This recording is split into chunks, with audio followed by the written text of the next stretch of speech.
Are we serious? 80? 80. No way.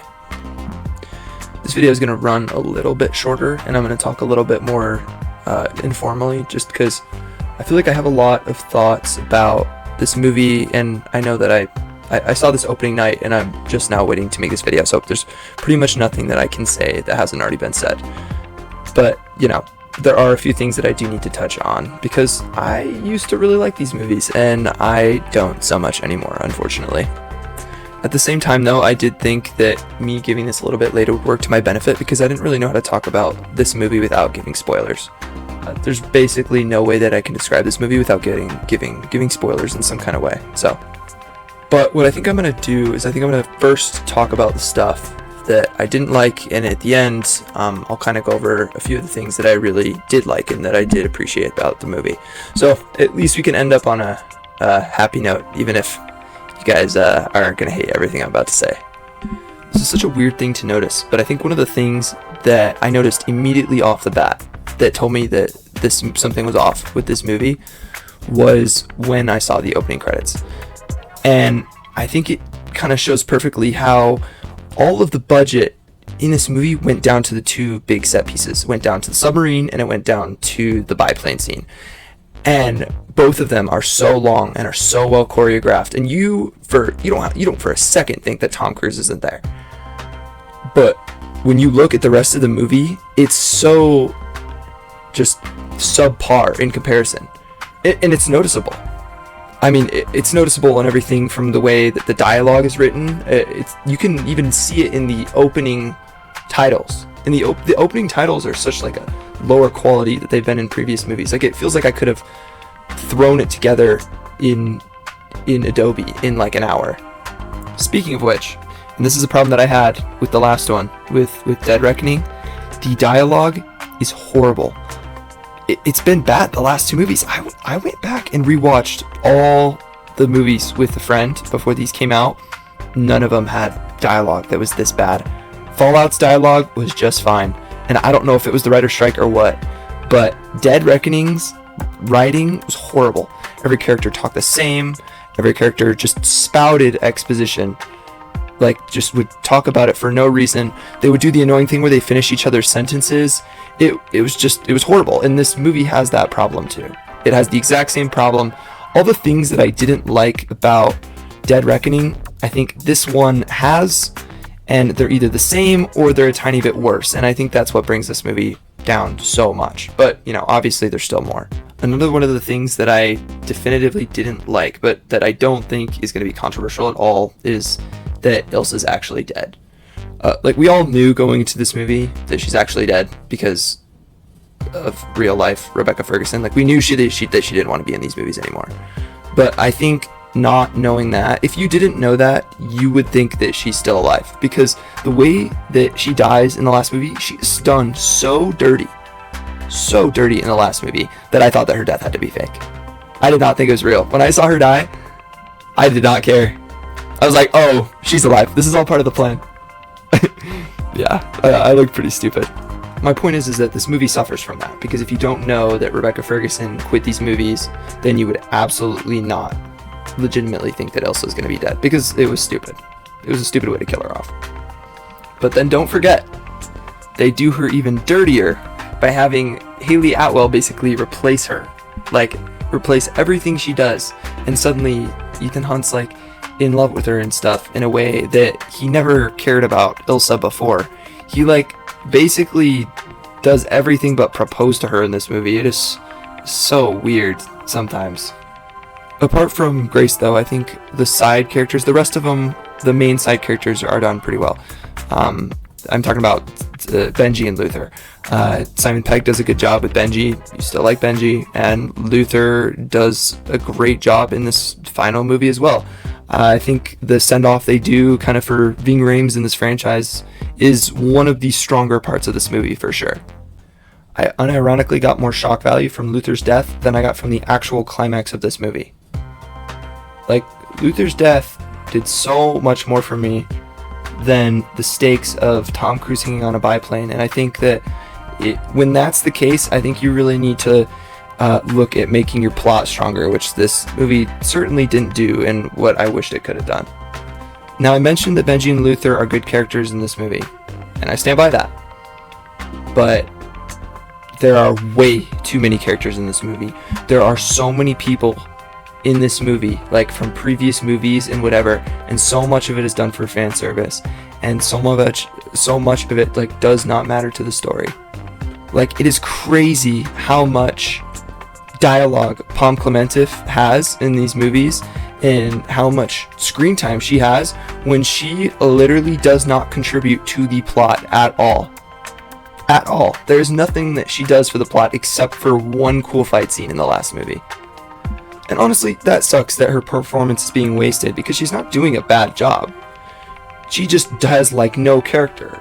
Her character is like a knockoff Joker mixed with like some, I don't know. It's like female Jared Leto. Okay, I told you this was going to be short and disorganized. Okay, but what I'm really going to do now is I'm going to talk about the things that I did like, because I've already mentioned one of them, and then I'll kind of delve into like the plot and the pacing and why it just personally didn't work for me. I'll say it again. The action scenes are really, really good. Like, they are some of the best. They are some of the best in the franchise, no doubt. The submarine one just goes on for so long. It feels so claustrophobic. Like, you feel like you're panicking with him, and yeah, it has a lot of absurd moments about it. Like, but you don't care. It's a Mission Impossible movie. That is totally fine in my book. And I think that everything from the set design to how long it goes to the way that it frames Tom Cruise in each room, it's really cool, and it's very effective. And the biplane scene is pretty incredible too. I think even though I was, a little meh on the stakes, watching it, you can just be scared that that he did it in the first place. Like, that's good enough for you at a certain point, because it's just insane. It does barrel rolls with him like hanging on the outside, and regardless of whether he had a parachute doing it, which I'm sure he did, it's just ridiculous. Like, there's so many things that can go wrong, so you kind of have to respect it. And speaking of the biplane, I am actually one of the few people, I think, that I can say I actually did not mind the villain death in this movie. I think that Gabriel's kind of just been such a nothing villain that I think in a strangely poetic way, it only made sense for him to go out the same way, like completely on accident and kind of almost played off as a joke. I also kind of like the sudden, just spontaneous deaths that some of the villains will have in Mission Impossible movies. I kind of like the way that Henry Cavill dies in Fallout. I think that was a pretty cool villain death, and it was pretty satisfying. And I can totally disagree if you didn't think that this villain death was great. I thought it was alright. It made me laugh, and I was kind of mentally checked out at that point, so props to it. I just want to talk about my favorite part of the movie one more time. This is the last thing that I think I can genuinely say that I liked, and that was Luther's death. I think it was handled very well. I think it did a pretty good job kind of closing his book with this franchise and with his character. It made perfect sense in a way that Luther would go out. And I thought it worked pretty well. I liked it a lot, and I don't think I'm alone in that. But lastly, I'm going to go over this plot, because holy is it not great at all. The movie starts with like a jump cut of like scenes from previous movies, and at first I thought I was like watching a trailer for the movie that I just sat down to watch. It confused me for a sec before I realized that it was actually the movie. So this movie actually starts with Angela Bassett, who is now the president, giving Tom Cruise his like, should you choose to accept it message. And she uses a lot of scary buzzwords like martial law and nuclear war and brink of destruction, and then you get like a news supercut montage of all this chaos and stuff. This movie had me thinking I accidentally walked into like World War Z for a sec. Then you think it's captured like by Gabriel at some random ass party with like chloroform or something. I don't remember. Anyways, it mirrors a scene in the 5th movie when he's like in a prison shirtless and he's like about to get beat up by some dudes, and then him and the girl beat them all up.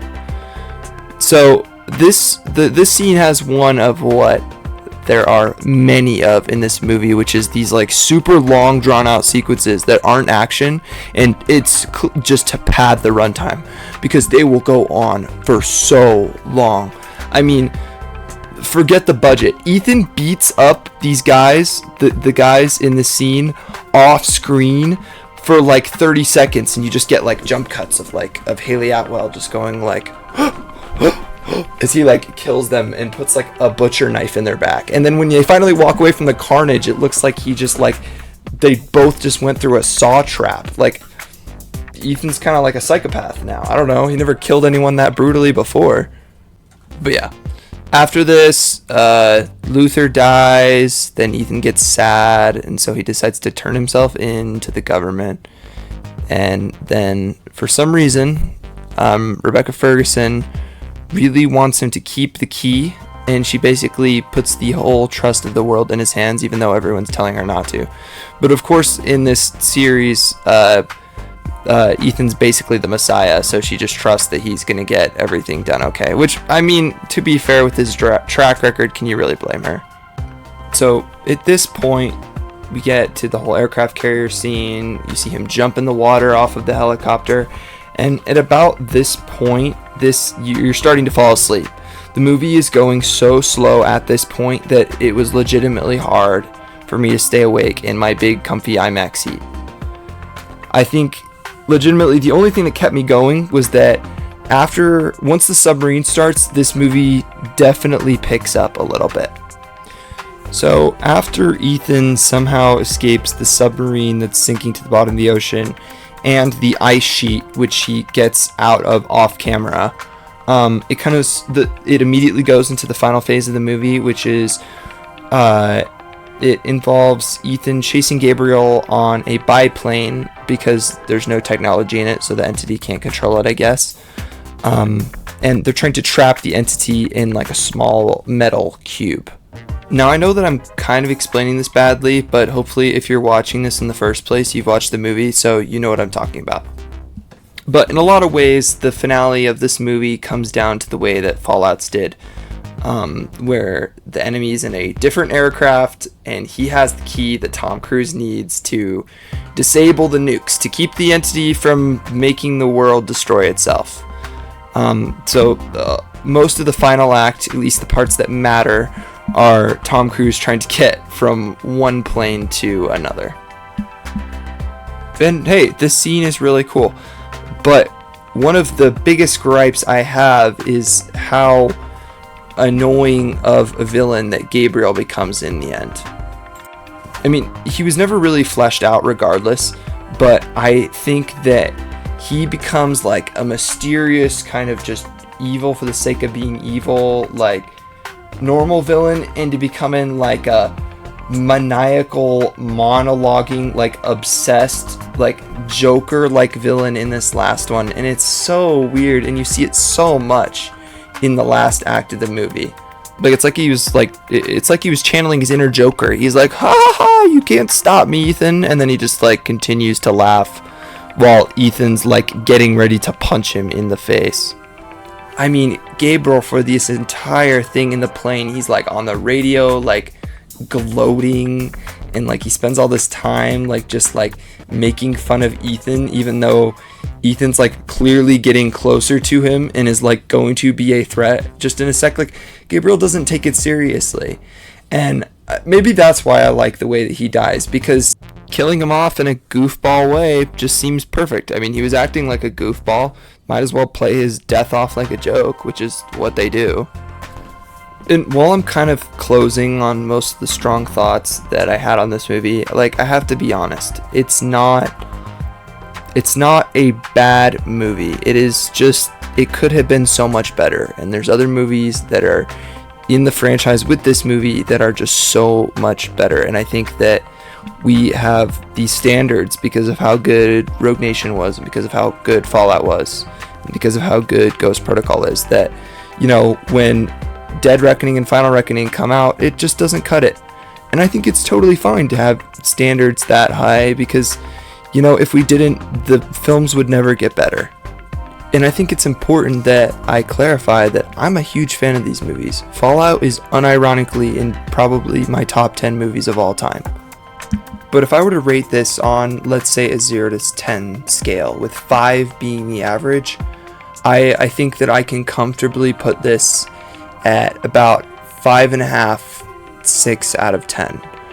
I would say that it is better than most movies that come out, but I think in terms of being a Mission Impossible movie, it's gonna be down there.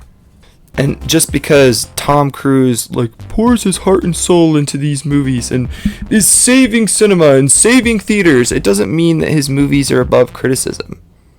I get they're action movies, but at the end of the day, you can't just put out slop. You need to earn the audience's attention. I think you need to earn the payoff of your set pieces. And I think you need to earn your climax, especially when it's for the biggest franchise of your life and one of the biggest action franchises there are. But I mean, that's all I had. See you guys.